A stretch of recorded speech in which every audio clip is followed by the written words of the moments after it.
여름이 다가오는 시간, 올해 첫 팥빙수를 먹는다. 혀끝의 달콤함에 끝으로 봄을 떠나보낸다. 한 달 동안 따가운 유럽의 햇살에 숨이 막힐 때 그리운 것은 입안이 얼얼한 팥빙수였다. 나는 언제부터인가 이 나라를 떠나고 싶었다. 이 나라에서는 행복할 수 없다는 생각이 자꾸 떠올랐다. 소나기가 쏟아지는 어느 날 나는 대한민국을 떠났다. 유럽 여행의 유일한 목적은 이 나라를 벗어나는 것이었다. 가능한 멀리 이 나라에서 멀어지고 싶었다. 통장 잔고를 모두 털어 영국행 비행기 표를 샀다. 비행기는 15시간 뒤 지구 반대편에 하루를 거슬러 나를 내려놓았다. 한 달이라는 시간 동안 나는 유럽의 난민이 되어 거리를 떠돌았다. 낯선 골목에서 길을 잃고 나의 언어가 아무 소용이 없어도 오히려 이방인이 되어 낯선 도시에 있는 것만으로 묘한 안도감이 생겼다. 익숙하지 않는 곳에 있을 때 비로소 보이는 것들이 있다. 이방인들이 되었을 때 알게 되는 것들이 있다. 런던에서 빅벤을 보기 위해 지하철을 타고 갔을 때의 일이다. 빅벤이 보이는 템즈강 다리 위에 사람들이 혼잡하게 오고 가고 있었다. 그런데 사람들이 모여있는 곳이 있어 호기심을 가지고 관찰했다. 야바이꾼이 바닥에 3개의 그릇을 놓고 1개의 주사위를 꺼내놓았다. 그 남자는 능숙하게 주사위의 위치를 옮긴다. 호기심 어린 눈으로 사람들이 주위에 몰려들고 그 중에 한 사람이 판돈을 걸었다. 그리고 운이 좋게 돈을 딴다. 그런데 시간이 지나자 점점 야바이꾼들이 늘어나고 여기저기에서 더 많은 도박판이 펼친다. 구경꾼들과 야바이를 하는 사람들도 점점 더 많아진다.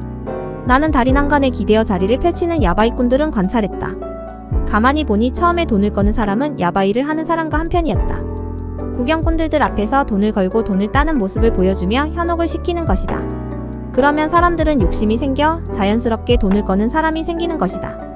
실제로 돈을 따가는 사람은 별로 없다. 그것은 야바이꾼의 눈속임 기술 때문이다. 대한민국에서는 정치, 경제, 교육도 야바이와 다르지 않다. 성공하거나 신분 상승의 신화 속에 계속 사람들은 도박판에 돈을 건다. 하지만 행복한 사람은 아무도 없다. 사람들은 서서히 모든 것을 잃어간다. 잠시 스쳐간 시간이었지만 런던은 서울의 모습과 다르지 않았다. 파리도 마찬가지였고 유럽의 대도시의 풍경은 모두 고달픈 삶을 살아가는 도시의 우울함이 가득 담겨 있었다. 지하철에서 마주친 얼굴들, 가판에서 마주친 얼굴들, 간이식당에서 바라본 얼굴들은 모두 일상과 노동에 지쳐서 굳은 표정이었다. 그 얼굴에 그들의 삶이 담겨 있었다. 나는 대한민국에는 이미 사라져버린 표정 바로 사람들이 즐거워하는 모습을 보고 싶었다. 잠시라도 그들처럼 웃고 떠들고 춤추고 노래하고 싶었다. 하지만 이방인에게 그런 시간은 찾아오지 않았다. 유럽 슈퍼에서 가장 싼 샌드위치를 사는 것과 우리나라 편의점에서 삼각김밥을 사는 것이 다르지 않았다. 나는 유럽의 도시들을 거치면서 계속 실망했다. 내가 찾던 여유로운 표정은 뜻밖의 스위스 산골 마을에 있었다. 스위스에서 나는 그린델발트 어느 농가에 우연히 묵게 되었다. 주인 할아버지와 할머니는 인자하고 여유로운 표정으로 나를 맞아주었다. 스위스에 머물면서 내가 한 일은 아침에 상쾌한 공기를 마시고 산을 오르고 풀밭을 거닐고 어슬렁거리며 작은 마을을 걸은 것뿐이었다. 그것만으로 나는 아침마다 행복했고 점심때가 되면 활력이 넘쳤고 저녁때가 되면 평온했다. 깊이 잠들 수 있었고 아침이면 가뿐하게 일어날 수 있었다. 버스도 없는 길을 더 많이 걷고 더 적게 먹었지만 점점 행복했다. 일상의 여유로움이 무엇인가 생각해본다. 농가의 할아버지는 매일 아침 집 앞에 나와 앉아서 아이가 빈벽을 바라보신다. 담배 파이프를 물고 산을 바라보는 시간이 가장 행복하다고 말하신다. 멈춰진 시간, 전혀 새로울 것 없는 하루, 그런데 이미 충만한 하루, 자연이 주는 풍요로운 선물이 그곳에 있었다. 대한민국에서는 사회에 대한 죄책감과 부채의식에서 자유로울 수 없다. 내가 누군가에게 아무 잘못을 하지 않아도 미안해지고 가슴 아픈 나라. 끼니 걱정 없고 입시 걱정 없고 일자리 걱정 없고 노후 걱정 없는 것이 이상한 나라. 남을 돕기는커녕 나나 살기도 어렵고 하고 싶은 일을 하며 돈을 버는 것이 불가능한 나라. 경쟁하지 않고 패배하지 않고 좌절하지 않고 사는 것이 불가능한 나라. 불행을 향해 질주하며 누가 더 불행한가를 경쟁하는 나라. 글을 쓰는 동안 팥빙수의 얼음이 서서히 녹고 있다. 시간이 흘러가고 있다. 이 팥빙수를 먹기 위해 다시 내년 여름을 기다려야 한다. 내년에는 더 행복해질 수 있을까? 한 달 동안 유럽을 떠돌면서 나를 슬프게 하는 것은 대한민국으로 돌아가야 한다는 사실이었다. 여행의 마지막 날 스페인의 한 골목에서 메모지를 꺼내 작은 결심을 적었다. 여행 같은 삶을 살자. 대한민국에서 돌아가서 여행자로 사는 것이다. 머무는 사람이 아니라 떠날 사람으로 사는 것이다. 그러면 덜 힘들지 않을까? 그래서 여행자의 규칙을 만들어 보았다. 여행자의 규칙. 여행자의 규칙 1. 물건에 대한 집착과 욕심을 줄이기. 여행에서 꼭 필요한 물건은 작은 여행 가방 하나로 충분하다. 새로운 물건은 그만 사고 있는 물건도 말끔하게 줄이고 정리하자. 물건을 비우고 공간을 비우고 마음도 비우자. 여행자의 규칙 2. 느리게 살기.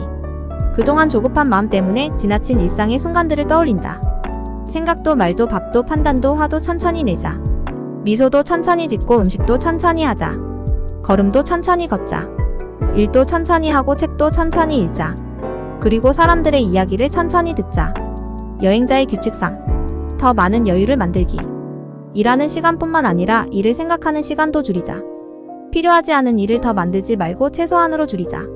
TV와 컴퓨터와 광고의 시간을 뺏기지 말자. 좋아하는 사람들과 만나고 대화하는 시간을 늘리자. 바쁘다는 핑계로 연락하지 못했던 사람들에게 자주 연락하고 힘들게 사는 이야기를 나누며 웃자.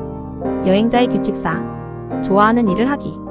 도서관에서 책을 읽고 가까운 공원을 산책을 하고 틈틈이 명상을 하고 집안의 화분을 돌보고 땀 흘리는 운동을 하고 자유롭게 글을 쓰고 그림을 그리자.